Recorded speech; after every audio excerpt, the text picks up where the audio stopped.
சென்னை அடையாறில் பீகார் இளைஞர் மற்றும் அவரது மனைவி, குழந்தை ஆகியோரை கொலை செய்த வழக்கில் பீகாரைச் சேர்ந்த 5 பேரை போலீசார் கைது செய்தனர்.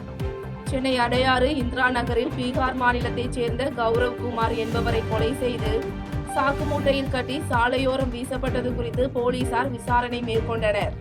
விசாரணையில் கௌரவ்குமார் தரமணியில் உள்ள பாலிடெக்னிக்கில் காவலாளியாக வேலைக்கு சேர்ந்து தன் மனைவி மற்றும் குழந்தையுடன் அங்கேயே தங்கியிருந்து வேலை பார்த்து வந்தது தெரியவந்தது.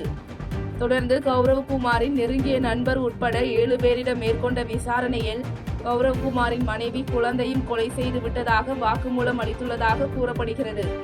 இதுகுறித்து தனிப்படை போலீசார் விசாரணை மேற்கொண்டு வரும் நிலையில் கௌரவ்குமார் மனைவி மற்றும் குழந்தையின் சடலத்தை தேடும் பணியில் போலீசார் தீவிரமாக ஈடுபட்டுள்ளனர். மேலும் இந்த வழக்கில் பீகாரைச் சேர்ந்த சிக்கந்தர், நரேந்திரகுமார், ரவீந்திரநாத் தாகூர் மற்றும் பிகாஷ் உட்பட 5 பேரை போலீசார் கைது செய்துள்ளனர். எடப்பாடி அருகே குடும்ப பிரச்சினை காரணமாக மனைவி தற்கொலை செய்து கொண்ட நிலையில் தற்கொலைக்கு தூண்டியதாக கூறி கணவன் மீது காவல் நிலையத்தில் வழக்கு பதிவு செய்யப்பட்டது. சேலம் மாவட்டம் கவுண்டம்பட்டி பகுதியைச் சேர்ந்த தம்பதி கோபாலகிருஷ்ணன், அபிராமி. இவர்களுக்கு 10 மாத பெண் குழந்தை உள்ள நிலையில் கணவன் மனைவிக்கு ஏற்பட்ட குடும்ப தகராறின் காரணமாக அபிராமி வீட்டின் ஜன்னல் கம்பியில் தூக்கிட்டு தற்கொலை செய்து கொண்டார். இதுகுறித்து அபிராமியின் தாயார் மீனா அளித்த புகாரின் பேரில் எடப்பாடி காவல் நிலைய போலீசார் வழக்கு பதிவு செய்து பிரேத பரிசோதனைக்கு பின்னர் அபிராமி உடலை அவரது பெற்றோர்களிடம் ஒப்படைத்தனர். இதனைத் தொடர்ந்து நடைபெற்ற விசாரணையில் குடும்ப தகராறு காரணமாக கோபாலகிருஷ்ணன் அபிராமியை தற்கொலைக்கு தூண்டியது தெரியவந்த நிலையில் கோபாலகிருஷ்ணன் மற்றும் அவரது பெற்றோர்கள் மீது வழக்கு பதிவு செய்யப்பட்டதை தொடர்ந்து கோபாலகிருஷ்ணன் நீதிமன்ற காவலில் வைக்கப்பட்டார். ராமநாதபுரம் மாவட்டத்தைச் சேர்ந்த OPS ஆதரவாளர் தர்மர் MP அதிமுகவில் இணைந்த நிகழ்வு சலசலப்பை ஏற்படுத்தியுள்ளது. முன்னாள் முதலமைச்சர் பன்னீர்செல்வத்தின் ஆதரவாளராக இருந்து வந்த தர்மர் MP கடந்த 2 தினங்களுக்கு முன்பு எடப்பாடி பழனிசாமியை சந்தித்து தன்னை அதிமுகவில் இணைத்துக் கொண்டார். இந்த நிலையில் ராமநாதபுரம் மாவட்டத்தைச் சேர்ந்த நிர்வாகிகள் பெரியகுளத்தில் முன்னாள் முதல்வர் பன்னீர்செல்வத்தை மரியாதை நிமித்தமாக சந்தித்து ஆலோசனை மேற்கொண்டனர். அப்போது முன்னாள் முதலமைச்சர் பன்னீர்செல்வத்தின் ஆதரவில் MP-யான தர்மர் தற்போது அவருக்கு மிகப்பெரிய துரோகத்தை செய்துவிட்டதாக குற்றம் சாட்டிய கட்சி நிர்வாகிகள், பெரும்பாலான நிர்வாகிகள் பன்னீர்செல்வத்திற்கு தான் தங்களது ஆதரவை தெரிவித்து வருவதாக கூறினர். யாரும் இங்கே போனவர்கள் எல்லாம் உண்மையான விசுவாசிகள் அல்ல. தர்மர் இங்கேருந்து அங்கே போயிருக்காருன்னா அவர் முறைப்படி விசுவாசமான தொண்டனாக இருந்திருப்பாரேயானால் ஒருங்கிணைப்பாளருடைய பரிந்துரையின் பேரில் மேலவை உறுப்பினராக வந்தவர். அதை அவர் ராஜ்யசபா உறுப்பினராக ராஜினாமா பண்ணிட்டு போயிருக்க வேணும். அது எங்களுடைய தொண்டர்களுடைய வேண்டுகோள். தமிழ்நாட்டில் நிலவும் அமைதி சூழல் சிலரின் கண்களை உறுத்துவதாக கும்பகோணத்தில் நடைபெற்ற இந்திய யூனியன் முஸ்லீம் லீக் மாநாட்டில் முதலமைச்சர் மு.க. ஸ்டாலின் தெரிவித்தார். தஞ்சாவூர் மாவட்டம் கும்பகோணத்தில் இந்திய யூனியன் முஸ்லீம் லீக் கட்சி சார்பில் நடைபெற்ற மஹல்ல ஜமாத் ஒருங்கிணைப்பு மாநில மாநாட்டில் முதலமைச்சர் மு.க. ஸ்டாலின் கலந்து கொண்டார். அப்போது வழிபாட்டு தலங்கள் தொழுகைக்கான இடங்களாக மட்டும் இல்லாமல் சமூக ஒற்றுமை, வளர்ச்சி, கல்வி ஆகியவற்றுடன் தொடர்பு கொண்டது என்பதை இஸ்லாமியர்கள் நிரூபித்து வருவதாக தெரிவித்த அவர், கருணாநிதி காலம் தொட்டு இஸ்லாமியர்கள் நலனுக்காக திமுகவால் செயல்படுத்தப்பட்ட திட்டங்கள் குறித்து எடுத்துரைத்தார்.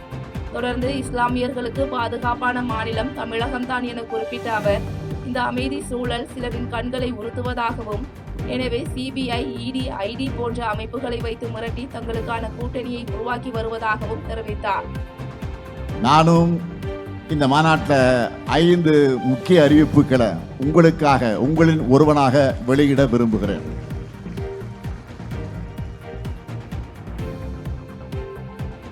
முதலாவது அறிவிப்பு, தமிழ்நாடு வக்ஃப் வாரியத்தில் பதிவு பெற்றுள்ள 1537 உலமாக்களுக்கு 3000 ரூபாய் ஓய்வூதியமும், 44 உறுப்பினர்களுக்கு குடும்ப ஓய்வூதியம் 1500 ரூபாயும் இப்போ வழங்கப்படுது. இனி 5000 ரூபாய் ஓய்வூதியமாக, 2500 ரூபாய் குடும்ப ஓய்வூதியமாக உயர்த்தி வழங்கப்படும். கபிஸ்தலம் அருகே தன்னை பிரிந்து சென்று வாழும் மனைவியின் மீது டீசல் ஊற்றி நெருப்பு வைத்த கணவரை பொதுமக்கள் சேர்ந்து சரமாரியாக தாக்கியுள்ளனர். தஞ்சாவூர் மாவட்டம் கீழவாசல் பகுதியைச் சேர்ந்த தம்பதி ராஜ்குமார், வினோதினி. இவர்களுக்கு இடையே ஏற்பட்ட கருத்து வேறுபாடு காரணமாக வினோதினி கணவரை பிரிந்து பிள்ளைகளுடன் பாபநாசத்தில் உள்ள தனது தந்தை வீட்டில் தங்கி கபிஸ்தலத்தில் உள்ள டீ கடையில் வேலை பார்த்து வருகிறார். இந்நிலையில் வேலை முடிந்து நடந்து வந்து கொண்டிருந்த வினோதினியை கும்பகோணம் திருவையாறு தேசிய நெடுஞ்சாலையில் வழிமறித்த ராஜ்குமார் தான் வைத்திருந்த டீசலை வினோதினி மீது ஊற்றி பத்த வைத்துள்ளார். இதனை கண்ட அக்கம் பக்கத்தினர் வினோதினி மீது நீர் ஊற்றி தீயினை அணைத்த நிலையில் ராஜ்குமாரை சரமாரியாக தாக்கியுள்ளனர். இதுகுறித்த தகவலின் பேரில் சம்பவ இடத்திற்கு வந்த கபிஸ்தலம் காவல் நிலைய போலீசார் ராஜ்குமார் மற்றும் வினோதினி ஆகிய இருவரையும் மீட்டு கும்பகோணம் அரசு மருத்துவமனைக்கு அனுப்பி வைத்த பின்னர் இது தொடர்பாக விசாரணை மேற்கொண்டு வருகின்றனர். அதிமுக சட்டமன்ற உறுப்பினர்கள் இருக்கும் தொகுதியில் திமுக திட்டங்கள் வரவில்லை என திருப்பரங்குன்றத்தில் எம்எல்ஏ ராஜன் செல்லப்பா குற்றம் சாட்டினார். மதுரை மாவட்டம் திருப்பரங்குன்றத்தில் அதிமுக சார்பில் விழிப்புணர்வு பிரச்சாரத்தை தொடங்கி வைத்த சட்டமன்ற உறுப்பினர் ராஜன் செல்லப்பா செய்தியாளர்களை சந்தித்தார். அப்போது அதிமுக பொதுச் செயலாளர் அறிவுறுத்தலின் பேரில் இந்த விழிப்புணர்வு பிரச்சாரம் மேற்கொள்ளப்பட்டுள்ளதாகவும் திமுகவின் பிரச்சார பணியை முறியடிக்கும் வகையில் இந்த பணி அமைக்கப்பட்டுள்ளதாகவும் தெரிவித்தார். தொடர்ந்து திமுக ஆட்சியில் எய்ம்ஸ் மருத்துவமனை திறக்கப்படவில்லை என்ற குற்றச்சாட்டு குறித்து பேசிய அவர் 2026 தேர்தல் முடிந்து அதிமுக வெற்றி பெற்ற பின்னர் எடப்பாடியாரும் பிரதமர் மோடியும் எய்ம்ஸ் மருத்துவமனையை திறந்து வைத்து அந்த பணி சிறக்க செய்வார்கள் என தெரிவித்தார். மேலும் அதிமுக எம்எல்ஏக்கள் இருக்கிற தொகுதியில் திமுக திட்டங்கள் வரவில்லை என தெரிவித்த அவர் அதிமுக ஆட்சி காலத்தில் கொண்டு வந்த குடிநீர் திட்டம் இன்னும் முறைப்படுத்தப்பட்டு இணைப்புகள் கொடுக்கப்படவில்லை என குற்றம் சாட்டினார். உண்மைதான் மறுக்கல 11 விவாடி கட்டடங்கள் கட்டப்பட்டு கொண்டிருக்கின்றன. நீங்களே போய் பார்த்திருப்பீங்க. இதற்கான காரணங்கள் என்ன என்பதெல்லாம் ஏற்கனவே திருப்பரங்குன்றம் தொகுதியில் இருக்கக்கூடிய எய்ம்ஸ் மருத்துவமனை நான் ஏற்கனவே இதே திருப்பணம் முருகன் திருக்கோயிலுக்கு முன்னாடி சொன்னேன். தேர்தலுக்கு முன்னாடி 3 ஆண்டுகளில் இந்த முடிவடையும் என்று சொன்னேன். இப்போ மிக விரைவாக பணி நடந்து கொண்டிருக்கிறது. முதல் ஆண்டு மாணவர்கள் அடுத்த ஆண்டிலிருந்து மதுரை எய்ம்ஸ் வரப்போறாங்க. அது இந்த தேர்தல் மே மாதம் ஏப்ரல் மேலே முடிந்த உடனே அதிமுக ஆட்சிக்கு வரப்போகிறது. எடப்பாடியார் எய்ம்ஸ் மருத்துவமனையை அரைமையான எடப்பாடியாரும் பிரதமர் மோடி அவர்களும் கண்டிப்பாக எய்ம்ஸ் மனையை திறந்து வைத்து அந்த பணி சிறக்க. செய்திகளை உடனுக்குடன் தெரிந்து கொள்ள கீழ்கண்ட கேபிள் மற்றும் டிடிஎச் நெட்வொர்க்குகளில் எம்நாடு செய்தி தொலைக்காட்சியை காணுங்கள். பாதகம் செய்பவரை கண்டால் நாம் பயம் கொள்ளலாகாது பாப்பா.